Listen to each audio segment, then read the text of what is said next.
What's up, YouTube? Welcome back to Celio's Network. We are taking a look today at an insanely busted, broken, disgusting rogue deck that beats Mew VMAX every single time. Well, I'm sure there's a disclaimer in there somewhere, but it's really flipping good versus Mew VMAX. And this list is coming at you from one of the world's greatest players of all time, Ross Cawthon. So we're doing a deck profile and a quick little bit of PTCGO gameplay, not too much. Let me know if you would have wanted more, but don't want to bore you guys with too much. But yeah, deck profile and gameplay on an insane rogue deck right after I shout out my sponsors, PotownStore.com, the best place to get PTCGO codes. And be sure to use code Celio for 5% off over there. CardTrooperGames.com, booster boxes, singles, and code Celio for 5% off. And PokemonCard.io, where you can find all of my standard format deck lists. Be sure to subscribe to the channel for daily Pokemon TCG content. Leave a like and a comment.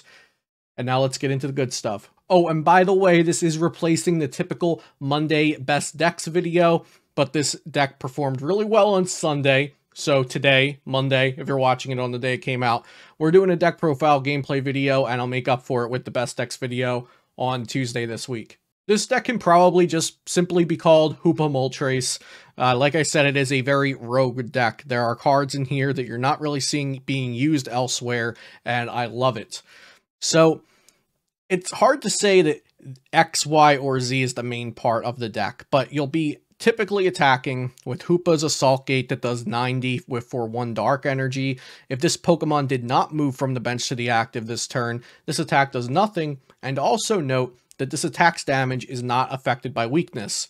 Now we have Galarian Moltres. This is the star of the deck, in my opinion. The ability Malevolent Charge. When you play this Pokemon from your hand onto your bench, you may attach up to 2 Dark Energy from your hand to this Pokemon, and then Fiery Wrath does 20 plus 50 more damage for each prize card your opponent has taken. So if your opponent has taken 2 prize cards, you're doing 120. If your opponent has taken 5 prize cards, you're doing 270. And you'll see where the math is really great in the Mew VMAX matchup in the gameplay following this deck profile, because if you hit the Mew with Hoopa once for 90 damage, and then you hit them after they knock out a Tapu Koko or something else, basically just taking 2 prize cards, your Fiery Wrath will then do 120 times 2, which is 240, and then that plus the Hoopa one-shots a Mew VMAX. We also have Galarian Moltres V with Dire Flame Wings. Once a turn, you can attach a Dark Energy from your discard pile to this Pokemon, and then Aura Burn does 190 for 3 energy, and it does 30 damage to itself. You'll get to see me use this and also contemplate using this a couple times during the gameplay. You're not going to want to drop this unless it sets up kind of a necessary, well, if they knock this out, I have this ready, or some sort of checkmate situation, or just to go really aggressive off the start. Especially when you get to choose to go first. But it is a nice option to have there because it allows you to be setting up a secondary attacker or an aggressive attacker, since it accelerates energy to itself. This Tapu Koko might be one of the most interesting cards we're seeing used in a deck in standard format right now in the Pokemon trading card game, because it looks like complete bulk. But it has free retreat, which is the main good use for it, but it also has a useful colorless attack that draws 2 cards. And so you could only imagine that what was going through Ross's mind when he made this deck was that he wanted a free retreater Pokemon that's a single prize Pokemon to pivot out after something gets knocked out and go back into Hoopa, but he probably also wanted it to have a good either dark or colorless 1 energy attack that could in some way support the deck. And you know, it's initially there for the free retreat, but also a lure, draw 2 cards is not bad in a sticky situation or just a turn where you have nothing else to do. And then finally, we have the new Pyukumuku, pitch a Pyukumuku. Once during your turn, if this Pokemon is in your hand, you may reveal it, put it on the bottom of your deck, and draw a card. You can only use 1 of those a turn. So that's just something, since you're playing level balls and quick balls, sometimes you can just grab the Puke and put it on the bottom of your deck and draw a card. One more interesting card to look at real quick, because I think you're all familiar with the Drizzile and Teleunline, Marnie, Research, Bosses, Orders, etc., and what they all do. is Clara. Clara, choose one or both. Put up to 2 Pokemon from your discard pile into your hand, and put up to 2 basic energy cards from your discard pile into your hand. So you can grab your Galarian Moltres and 2 basic dark energies and Malevolent Charge, and then use Training Court to get the 3rd basic energy or an energy search or whatever you want. So this deck is very cool. It is designed to beat Mew VMAX. It is going to have a rough time versus things that can knock out multiple of your Pokemon at one time, since it is solely a single prize based deck with small Pokemon other than the Moltres V. So Rapid Strike Urshifu VMAX and Jolteon VMAX are going to be an issue. But this deck did win 2 tournaments on Sunday, December 12th. And I'll put the matchups that both Ross Cawthon, the builder of the deck, and then username Anti had. Ross won an 80-person event on Sunday, and Anti won a 100-plus person event on Sunday. Anti went 7-0. Ross went 10-2-1, both with the same list. And so while I'm talking about this, I'll probably have the records up on the screen for you guys, so that you can see what matchups they did well against and not well against. Ross only lost to a Rapid Strike Urshi and a Single Strike Urshi, and then Anti did not lose to anything. So please enjoy this list. I did not make it, but I will be playing it for a couple of games on PTCGO. So I hope you enjoy the gameplay, and thank you for watching. We're going second here with a really acceptable start. That's against Mew. So that's great. Fiery Wrath does 50 more for each prize card your opponent has taken. So if they take 3 prize cards, we'll be able to knock out a Mew VMAX.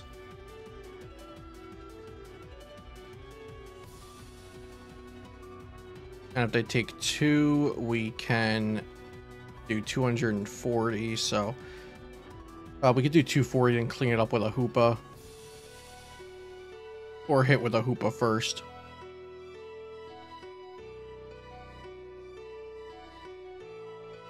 So next turn we could search out an energy. We'll probably search out an energy and attach to Sobble and keep call. I don't think there's any reason to go aggressive with the Moltres right now.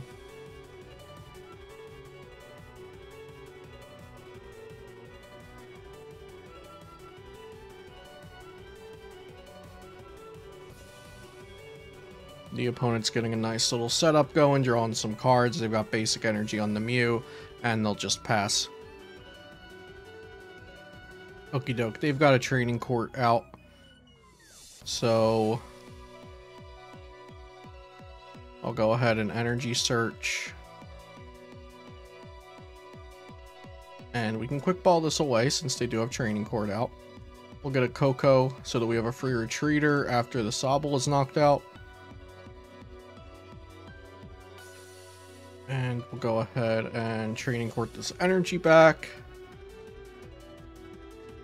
And attach, keep call. We've got 1 Drizzile prized. We've got both Claras. We've got all 7 energy. Looking good on the prize cards.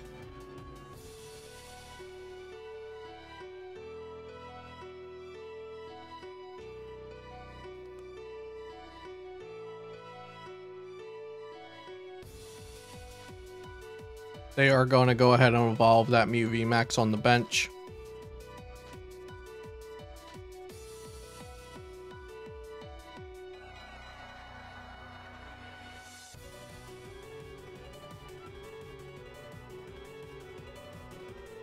Played on a Rotom Phone and Fusion Strike system, draw some cards.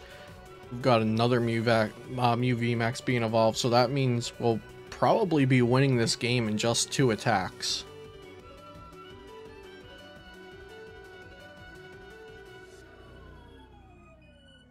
They do need to, I'm sorry, just 2 attacks, just 2 knockouts. Maybe more than 2 attacks, since we're gonna have to wait for them to take some prize cards for Galarian Moltres to be fully powered up.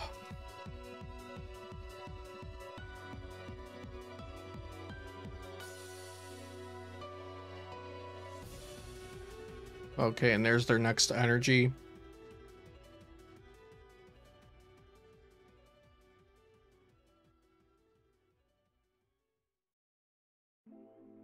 So after they take this first knockout, we can put down a Hoopa. Well, first we have our free retreater, which is great, because that means we can switch into Hoopa to do our 90 damage.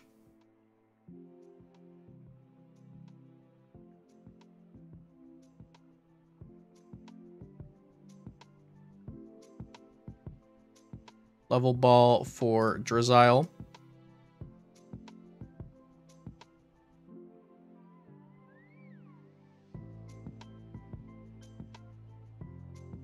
And we'll get Quick Ball.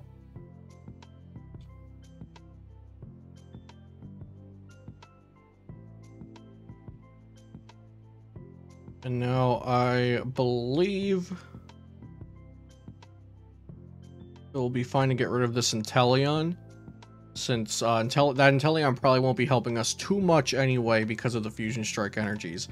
And we'll grab a Hoopa.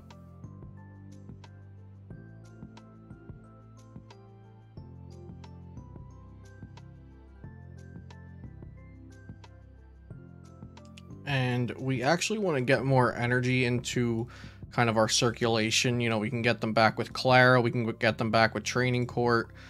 We can even get them back with Galarian Moltres' ability. So here, I'm deciding if I want to Energy Search or if I want to Marnie, or possibly I could even do both. But I think just a simple Energy Search is fine this turn.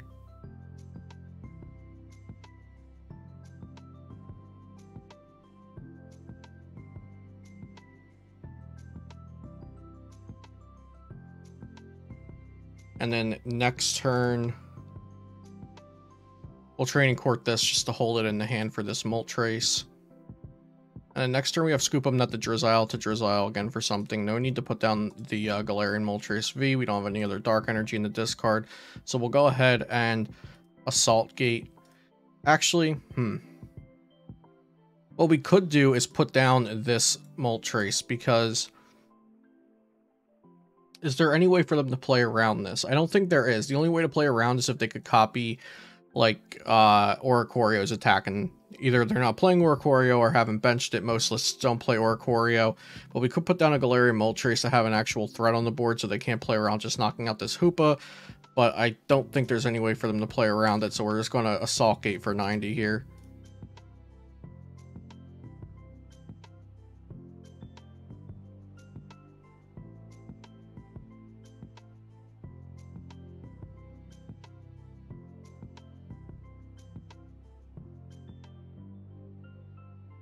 And then see what they have to do.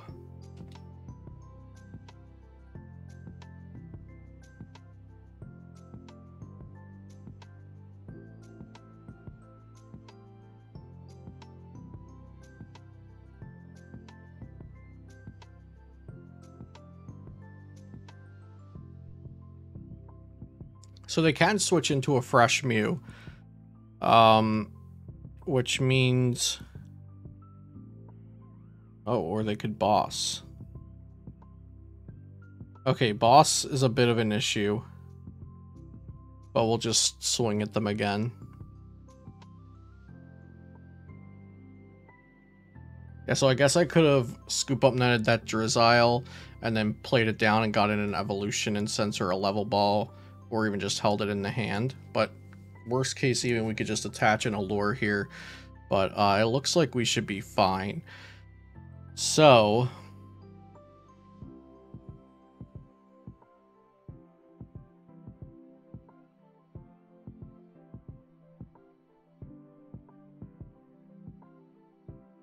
we're going to Scoop Up Net this Hoopa, which discards its energy.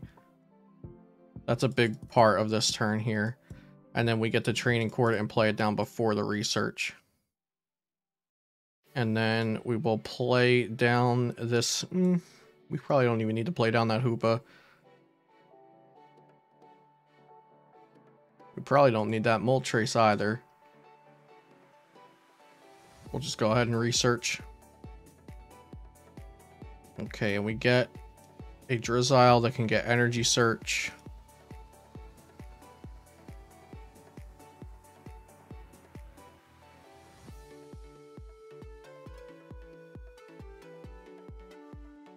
So important to know what your cards do and like fully know what they do. That like that Scoop Up Net is our way to get the energy into the discard pile, which was super big that turn.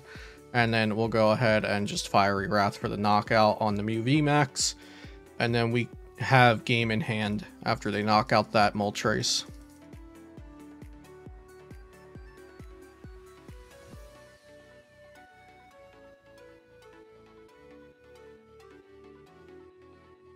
Or they can attack with the Meloetta first and then we'll win. That's fine too.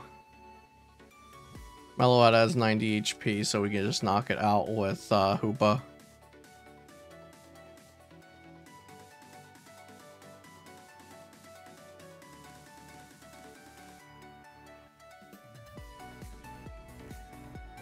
Oh! They didn't retreat and knock us out with Meloetta. Okay. Well, that makes things easier for us then, doesn't it? We'll go ahead and use Clara to do both. We'll get 1 Galarian Moltres. And 2, count them, 2 basic Dark Energy.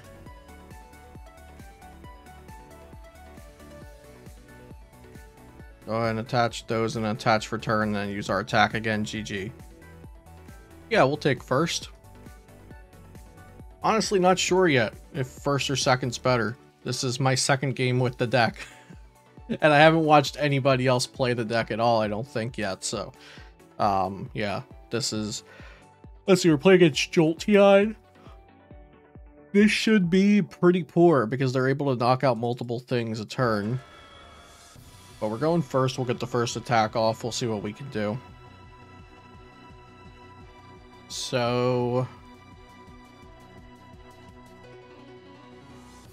let's start out with some discard fodder, since we can just get it back with Training Court next turn, so we'll go ahead and Quick Ball. Actually, we can set up to knock out Jolteon turn 1, potentially. So let's do that. Yeah, we can set up to knock out Jolteon turn 1. That's actually super strong. We'll go ahead and Dire Flame Wings.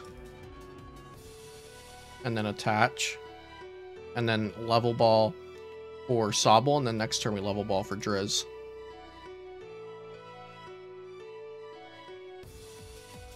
Yeah, so we threaten turn 2 knockout on the Jolteon.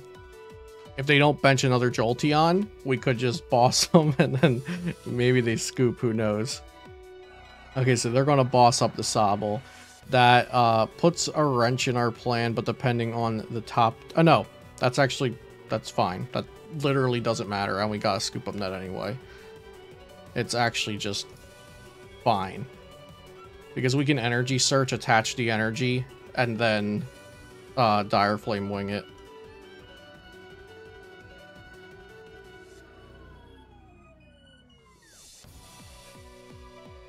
But it's probably better to do this so we have a Drizzile for next turn anyway.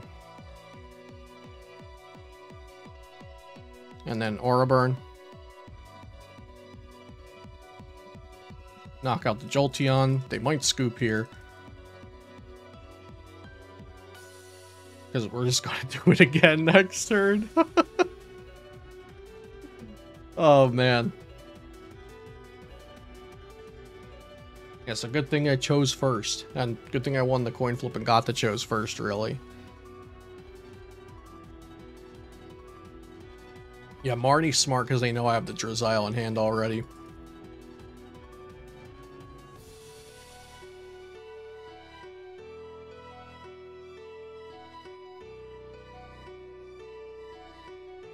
Quick Ball away a Jolteon VMAX for Jolteon V. Bench Zigzagoon and then Marnie.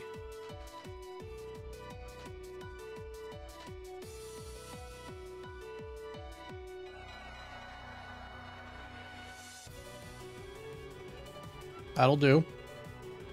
Yep, okay. And I'm sure they know what this means. Yep, there's the scoop. Very nice. Hope you guys enjoyed the gameplay. Remember to leave a like and comment if you did to help this video reach new viewers, and subscribe to the channel for daily Pokemon TCG content. I greatly appreciate all of the viewers and my patrons and all the subs over on Twitch. And yeah, have a great holiday season if you stuck out to watch to the rest of this video. We're nearing Christmas, and yeah, hope everybody's having a good December so far, and I'll see you next time here on Celio's Network.